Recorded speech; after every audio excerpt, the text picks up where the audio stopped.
So the next up on the list is this Craftsman 9 horsepower, 28 inches, old school commercial style. What's nice about this one is it actually has steering with your fingers, one finger steering. So as you're driving, you can squeeze this and it actually puts this side in neutral so it turns. Versus you squeeze the other one, it puts it in neutral so it turns to the left. Squeeze the right, turns to the right, squeeze the left, turns to the left. And so the gas is in here from last year. We're gonna drain that gas out, put some new gas in. We're gonna take the carburetor apart and we are going to get it running this season. We're gonna check the shear pins. Oh, we could do that right now. Shear pins are up front down here. Let's see. Yeah, this one has some mileage on it, but this one is good.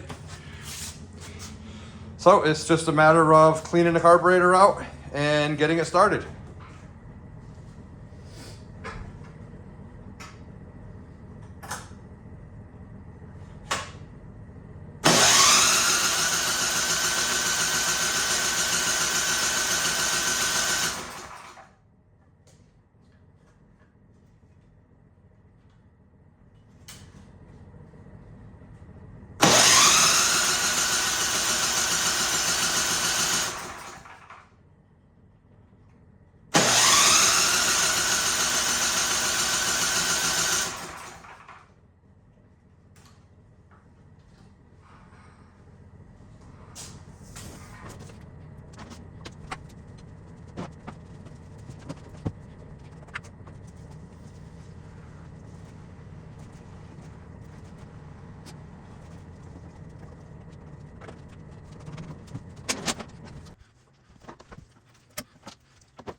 So I don't know if you can see on here, there's a big hole in the bottom.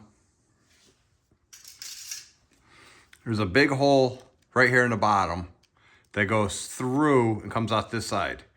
Well, there's also a hole down in the middle, which mine was completely clogged.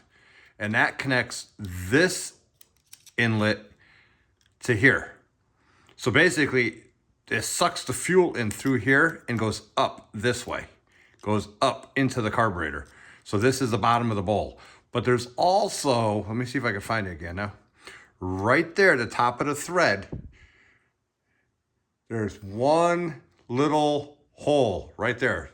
It's like the size of a needle right there. So there's one little hole there, a hole here that goes right through the base of it, and one through the bottom. I'll see if I can get some close up of it. So if your carburetor's not running right, this is what holds a bowl on the bottom of the carburetor. There's some tiny little holes in it. This hole here goes right through to this side, okay? Make sure that's clear. Now, the other thing is there's a hole in the middle down there that actually connects to these two holes. So you got to make sure that hole all the way down in there is, there you go. Now you can see it. See that hole? You got to make sure that hole is cleared. Mine was completely clogged. And then we put the light back over there because I need my hand. Then there's another hole at the top of the thread right there. So you got this hole, the hole inside, and you got this hole, these two holes on the bottom that go straight through. So that's very important. That's one reason your machine won't run, and that's where it gums up the most. It's the lowest point of the fuel system, and that's where all your gel happens, your gelling happens. Like when I took the bowl off originally, there was a whole bunch of gel in it. So this is all clean now. While I have you zoomed in, you could look at the carburetor and you could see all this gel. That's old gas. That's what happens with gas when it sits. So if you're ever wondering why your small engine's not working, well, that's why. And like I said, I just cleaned this out last year and fuel stabilized it. That's what 1 year sitting does to it. So now we gotta take this all apart and clean it.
here's the carburetor, here's the bowl, or the float, I should say. That's the needle right in there. You got to put it all together upside down. And the way this works is this floats in water, obviously. So you have the bowl down here that holds all the fuel. Well, as the fuel fills up that bowl, this lifts up. And as it lifts up, see the needle in there? All that is a fuel valve. So with this in this position, the fuel is coming in this line here, gravity, by gravity, is dripping through here into that bowl. The bowl's sitting here. And what's happening is as the fuel bowl fills up, this floats and it shuts the valve. And that needle is the valve. It's just a little hole that the fuel gravity goes through here. And with this in this position, because there's in the down position, the fuel comes in, drips into that bowl. And when the fuel bowl fills up, this shuts off. It just shuts it. So it's really critical that that's super clean. So that way that gets a good seal. And a lot of times if your engine, when you park it for a long time, floods all the engine with fuel, that's because your float is stuck open. And that's what it means, is this float is stuck in a down position, which means the fuel is just pouring in here. And if it has no place to go, it's going to backfill up through here into the carburetor, and then it's going to flood out your engine and go destroy your engine. So anytime anybody says you have a stuck float, that's what it is. Or you see them hitting the bowl or the carburetor with a screwdriver or a wrench, they're trying to unstick this so it can close. So that's how the float in a carburetor works. So this is all clean, put back together. So now I just gotta put the rest of it back together. Like I said, I'm not doing a full thorough cleaning. I'm just doing it as best I can. But see, you gotta, like the port right there, you gotta make sure it's clean. And if you tip it over this way, let me see if I can even see it. If I can show you. In here, those are actually holes. There's 3 of them. Those are actual little air holes right there. So you got to make sure even those are clean. I mean, they are absolutely tiny. So you got to make sure, you try to do your best to clean them, and you don't want to make them bigger. All right, so let me finish putting this back together.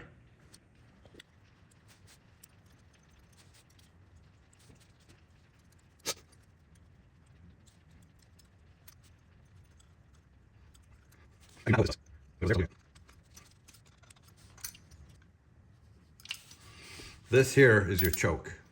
So when you turn your choke, that's what it's doing. It's opening and closing that air port right there, the intake. All right, let's see if I can do that. There we go. All right, so now I gotta put the gasket on.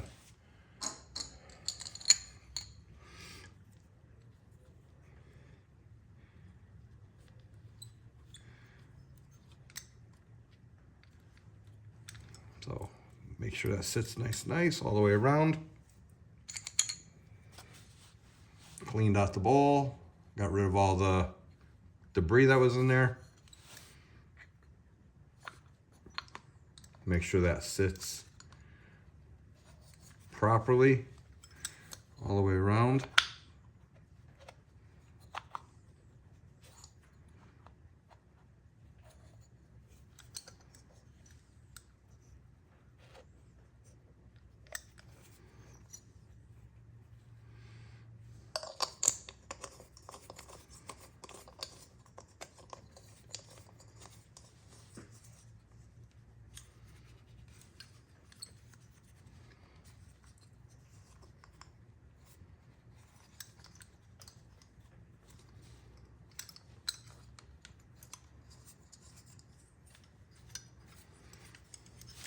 What I do is I push it on hard as I can by hand first, and then that way it's all parallel all the way around, and I can get it tight by hand, and it looks pretty good.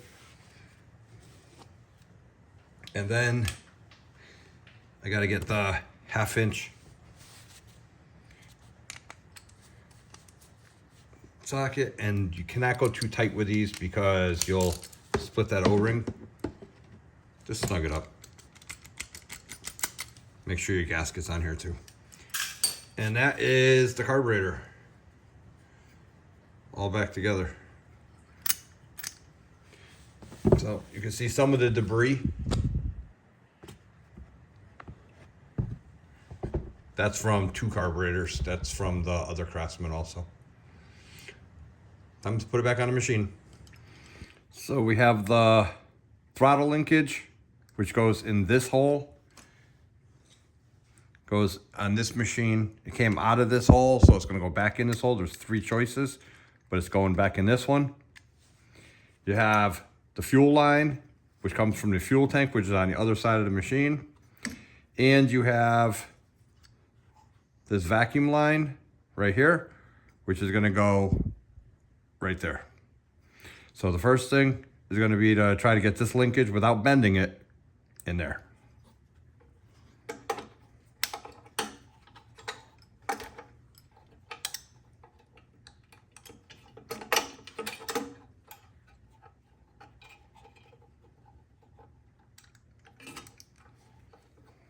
Okay, so that's there. See how it works? So put the throttle up and down. It's connected to the governor. This is a throttle. Throttle linkage goes over to the governor and it comes back this way. Then we're gonna do the fuel line. Just push that on. See if I get that hose clamp on there.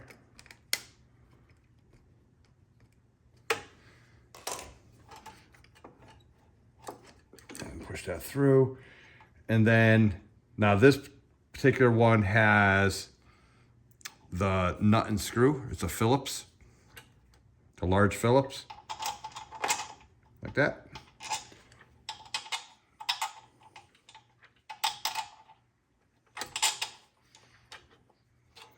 That one.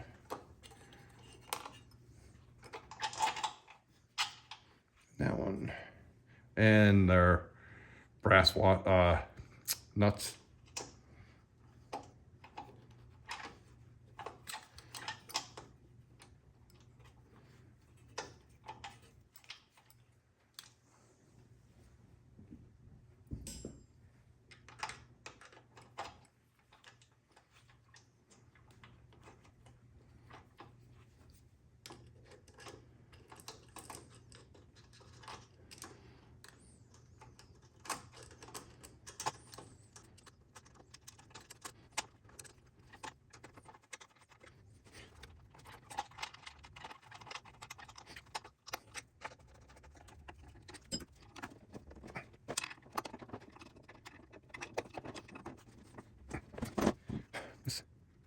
There. And that is it. So these 4 screws hold a big plastic or the big metal plate over this. So one thing with a snowblower is there's no air filter.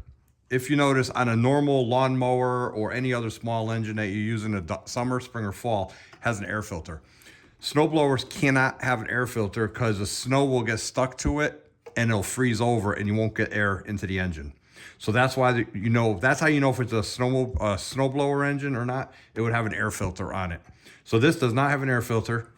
And then the other thing is the way these work, that little spring that was in there just fell. The way these work to shut off is over here. This just grounds out. See this wire? This wire goes to the coil or the spark plug, the ignition system. And so when it's off, see how this little brass wire or this little copper wire sticking up right here is connected to this wire? So this is in the off position. When you go to start it, you have to pull the throttle up to break it away from here. And then that will allow your spark to go to your spark plug.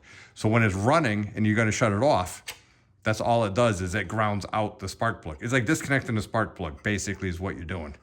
So you're grounding it out. So if your snowblower won't start and you know your fuel's good and you're getting fuel, but there's no spark, check this. Check this wire. Sometimes this wire heats up, sometimes it falls off. Sometimes it's shorting out. Like if this falls off of here and it's just bouncing off of here or bouncing off of the frame or the carburetor, then it's gonna stay shorted off. shorted out, meaning the engine's gonna think you want it off. So check that wire. And then on the cover plate for the switch, you see this wire here? This wire connects down to here. So that way your emergency pull, your key as they call it, that you pull out to shut it off, or you push in to shut it off, it's right there. So it's doing the same thing. All right, so that's what that is. Okay, here's your key. That's on the on position. There you go, you can see it. See that wire? It's separated from here. Now let's say it's an emergency and you gotta pull the key, or you just wanna shut it off this way. Now that wire is touching and that shorts out the spark plug. You wanna start it, push this in, it separates that wire, and now it allows the spark plug to get spark. Pull it out, it grounds it out, and it prevents the spark plug from getting spark. On, off, on, off. Super simple, okay? So I'm gonna put it all back together. And once again, you cannot have an air filter on a snowblower because it will get covered up with snow and ice and then prevent the air from getting into the engine. So let me put the cover back on. And I gotta connect the wire down here for the switch.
One of my next videos, I'm actually gonna explain the difference between a snow blower, which is a two-stage snow blower, and a snow thrower. These are single stage, that's a Toro and that's an Aaron's. This is more the common one you're gonna see. This is the professional grade one, it's all metal.